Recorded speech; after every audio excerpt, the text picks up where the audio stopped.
పూరా లోకల్ స్వదేశీ మేళా ముగుస్తున్నారు.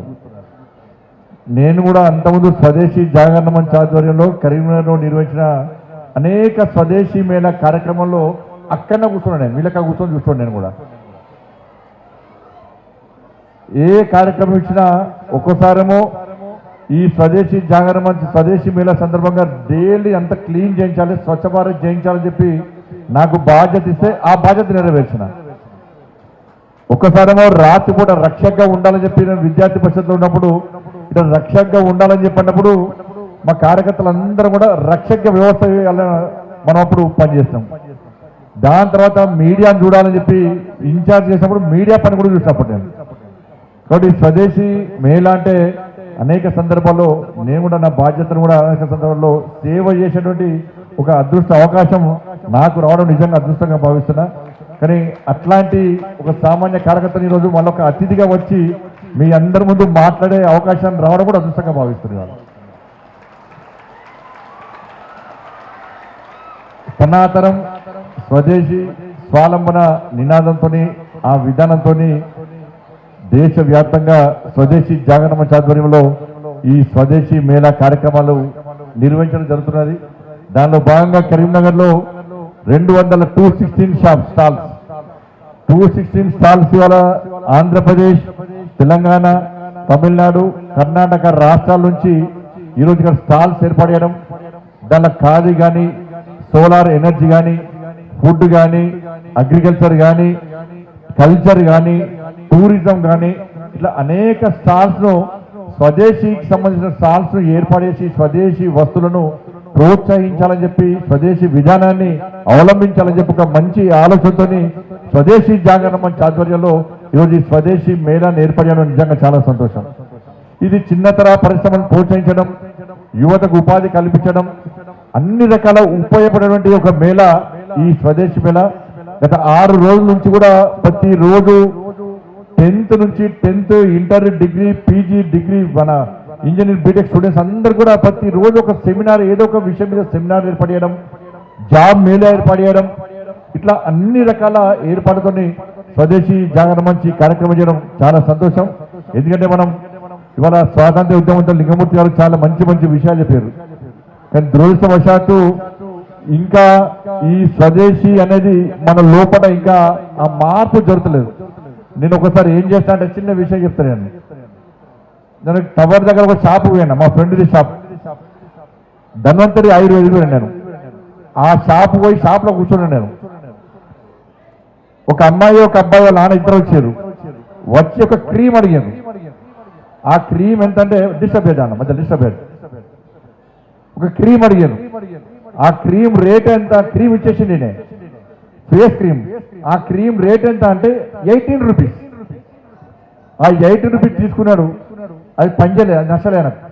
ఇంకా మంచివి ఉన్నాయన్నాడు. ఈ తెల్లారు ఏం చేసిండు, 18 రూపీస్ అంటే తీసుకుంటలేరు. స్వదేశీ కదా, లోకల్ మేడ్ ఇన్ ఇండియా, అది తీసుకుంటలేరు. అరే తీసుకుంటలేరు అని చెప్పి వాడు ఏం చేసిండు దీన్ని మేడ్ ఇన్ జపాన్ అని రాసి 18 కాడ పక్క పడి 0 పెట్టిండు. ఎంత అవుతుంది? 180. అదే క్రీము, అదే బాటిల్, కానీ రేటు పెంచిండు.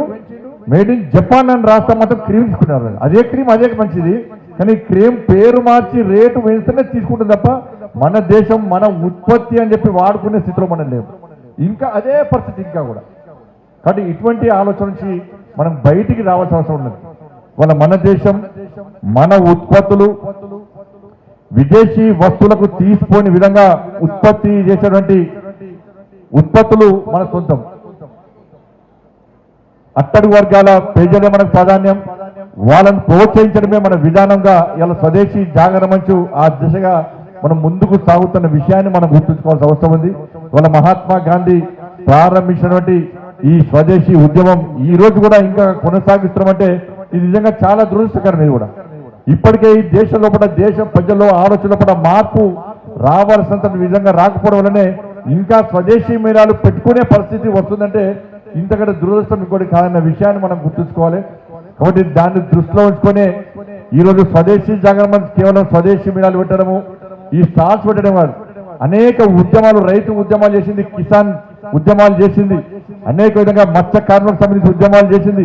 అనేక రకాల ఉద్యమాలు ప్రజలకు సమస్యల మీద ఉద్యమాలు చేసినటువంటి ఒక గొప్ప సంస్థ ఈ స్వదేశీ జాగరణ మంచ్.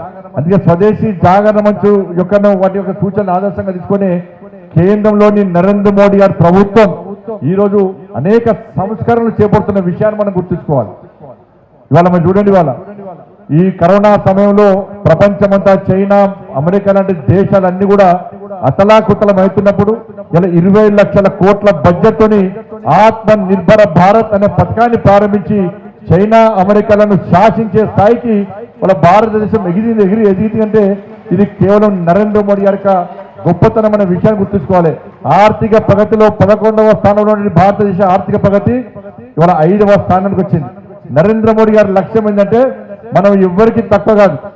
ఇవాళ 2008వ సంవత్సరానికి ఈ దేశము ఆర్థిక ప్రగతిలో 3వ స్థానానికి తీసుకొచ్చి చైనా, అమెరికాలకు శాసించే స్థాయికి రావాలని చెప్పి ఒక లక్ష్యంతో ముందుకు వస్తున్నటువంటి ప్రభుత్వం నరేంద్ర మోడీ గారి ప్రభుత్వం. వాళ్ళ జాబ్ మేళా పెట్టినాం. ఇక్కడ జాబ్ మేళా మనం పెట్టిన దాదాపు 700 మందికి వాళ్ళ అపాయింట్మెంట్ ఆర్డర్ ఇచ్చారు. 5,000 మంది రిజిస్ట్రేషన్ చేసుకుంటే 700 మందికి అపాయింట్మెంట్ ఇచ్చారు.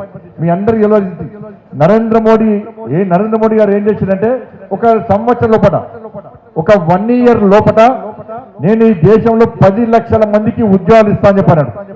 10 లక్షల మందికి కేంద్ర ప్రభుత్వ ఉద్యోగాలు ఇస్తున్న నరేంద్ర మోడీ గారు తన సంవత్సరం లోపల ప్రధానమంత్రి రోజ్గార్ మేళా పేరుతోని 9,25,000 మందికి కేంద్ర ప్రభుత్వ ఉద్యోగాలు ఇస్తున్న ఘనత ఇవాళ కేంద్ర ప్రభుత్వం. ఎక్కడ పైరేవులు, ఎక్కడ దొంగ నోటిఫికేషన్లు ఇవ్వలే, ఎక్కడ పేపర్ లీకేజ్ కాలే.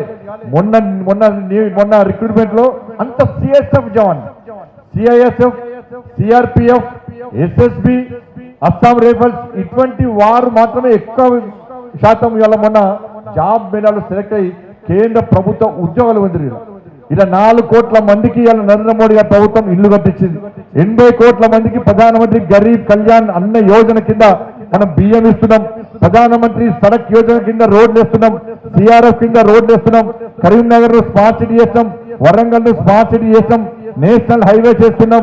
ఇవాళ తెలంగాణ రాష్ట్రానికి 10 సంవత్సరాల కాల వ్యవధిలో 10 లక్షల కోట్ల రూపాయలు 10 lakhs crores వాళ్ళ తెలంగాణ రాష్ట్రానికి అభివృద్ధి నిధులు, సంక్షేమ పథకాలు వాళ్ళ నరేంద్ర మోడీ గారి ప్రభుత్వం ఇచ్చింది. వాస్తవం వాస్తవం వాస్తవం. చర్చ దీని మీద జరగాలి. కానీ దురదృష్టవశాత్తు తెలంగాణ రాష్ట్రంలో చర్చ దేని మీద జరగాల్సిన పరిస్థితి వచ్చిందంటే వీళ్ళ కులమేంది, వీళ్ళ మతమేంది, వీళ్ళు బీసీయా, వీళ్ళు ఎస్సీయా, వీళ్ళు ఎస్టీయా, వీళ్ళు ఫార్వర్డ్ క్యాస్టా అని జరపాల్సిన పరిస్థితి ఇక్కడ ఉన్నటువంటి అధికార పార్టీ తీసుకురావడం నిజంగా మూర్ఖత్వం. మనం వదిలిపెడతామా? నేను దాని మీద గట్టిగా మాట్లాడినా. ఇవాళ టీవీలో చూసినా, టీవీలో చూసినా బండి సంజయ్కి ఏం తెలుసు అని ఒక మాట్లాడుతున్న ఒక లీడరు. నాకు ఏం తెలియదు, తెలిసిందే మాట్లాడతాను. నా లోపలే ఆగదు, బయటికి ఓపెన్ గా మాట్లాడతా. ఏంటంటే అంటే తండ్రి మతము కొడుకు వస్తుంది, ఈ విషయం బండి సంజయ్కి తెలియదా అన్నాడు. నాకు తెలిసే మాట్లాడినా. వాళ్ళ నరేంద్ర మోడీ గారు బీసీయా కాదా ఒక ముఖ్యమంత్రి మాట్లాడాడు. నరేంద్ర మోడీ గారు బీసీ అని ఆయన కులాన్ని బీసీగా మార్చిందే కాంగ్రెస్ పార్టీ వాళ్ళు. ఎప్పుడు 94లో పాపం రేవంత్ రెడ్డి గారు తెలియదు పాపం. అది ఆయన అప్పుడు టీడీపీలో ఉండే, ఆయనే పాపం అప్పుడు టీడీపీలో ఉండే వాటి నరేంద్ర మోడీ కాంగ్రెస్ పార్టీ చేంజ్ చేస్తే పాపం ఇవాళ 94లో నరేంద్ర మోడీ గారి క్యాస్ట్ ను బీసీ జాబితాలో చేర్చింది కాంగ్రెస్ పార్టీ ప్రభుత్వం. అప్పటి నరేంద్ర మోడీ గారు బీసీ.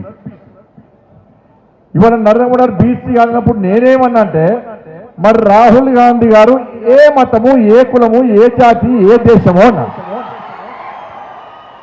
రాహుల్ గాంధీ గారి తాత పేరు ఏం పేరు తెలుసా? ఫిరోజ్ ఖాన్ గాంధీ. ఏం పేరు? పెద్ద ఉందా పేరు? ఫిరోజ్ ఖాన్ గాంధీ అనే పేరు. ఆయన ఎవరు? ఒక ముస్లిం. ఇవాళ కాంగ్రెస్ పార్టీ వాళ్ళు ఏమంటారంటే రాహుల్ గాంధీ పక్కా బ్రాహ్మణ్ అంటున్నారు. ఎట్లా బ్రాహ్మణ్ అవుతాడు? రాహుల్ గాంధీ తల్లేమో క్రైస్తవురాలు. ఎవరు?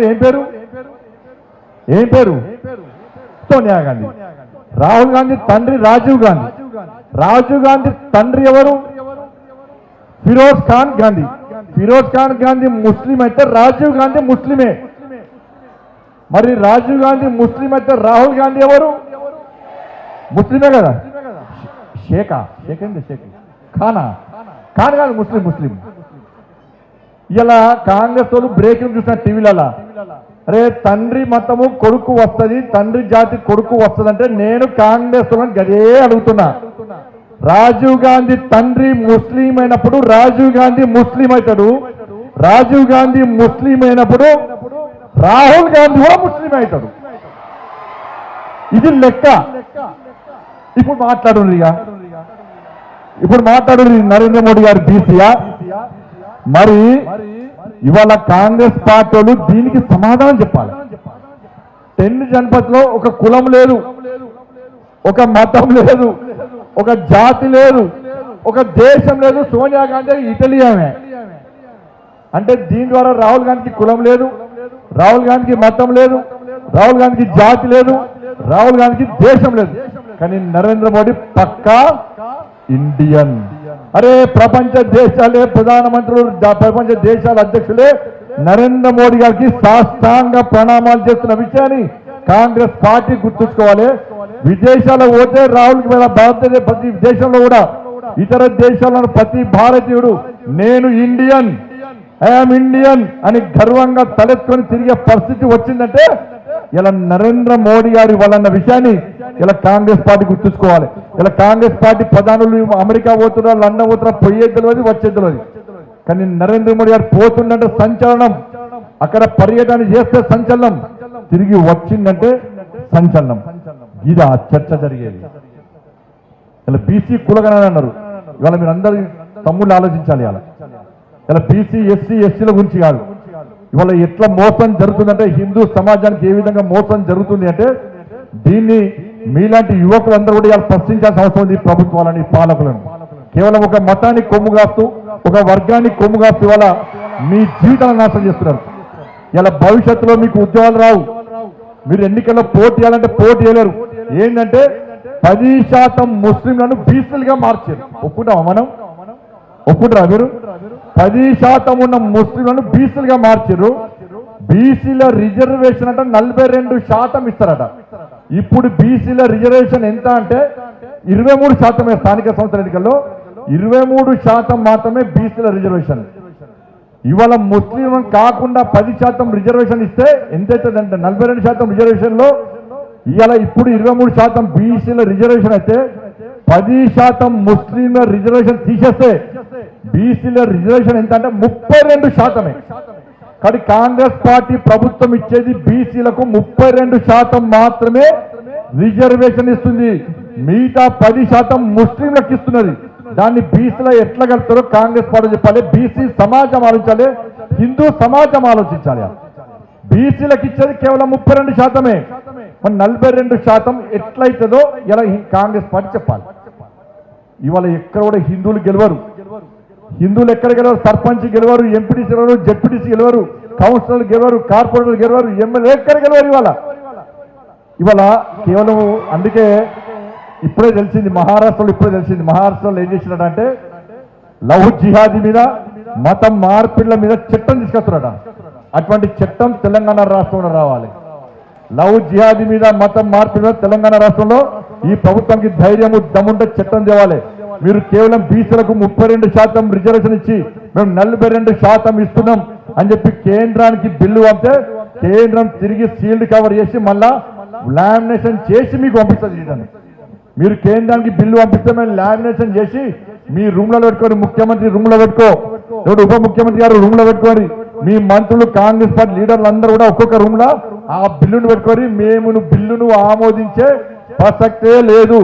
మీరు 10% రిజర్వేషన్ బిల్లును 10% ముస్లింలను బీసీలుగా గుర్తించడాన్ని పక్కకు పెట్టి పక్కా బీసీలను, ఒరిజినల్ బీసీలను 42% రిజర్వేషన్ బిల్లును పంపిస్తే దానికి పక్కా కేంద్ర ప్రభుత్వం ఆమోదిస్తుంది.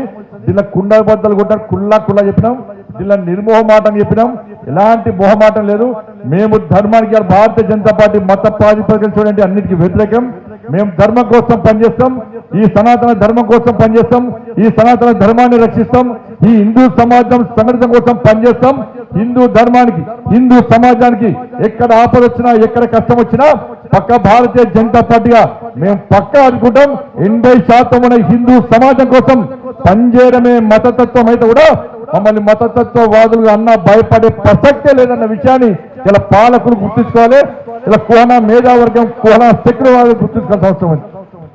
అందుకే ఇటువంటి వాళ్ళకు కనువిప్పు కలగడానికే ఇటువంటి వేదికలు ఇటువంటి స్టాల్స్ ఏర్పడేసి ఒక మంచి ఆలోచన కల్పించడానికే ఇలాంటి కార్యక్రమాలు నిర్వహిస్తున్నాం. కాబట్టి ఇన్ని రోజులుగా నిర్వహించినటువంటి ఈ కార్యక్రమంలో పాల్గొన్నటువంటి స్టాల్స్ విజిట్ చేసిన ప్రతి ఒక్కరు కూడా హృదయపూర్వక ధన్యవాదాలు తెలియజేస్తూ ఇంత మంచి స్వదేశీ మేళాను ఏర్పాటు కోసం అన్ని రకాల సహకరించిన ప్రతి ఒక్కరు కూడా హృదయపూర్వక ధన్యవాదాలు.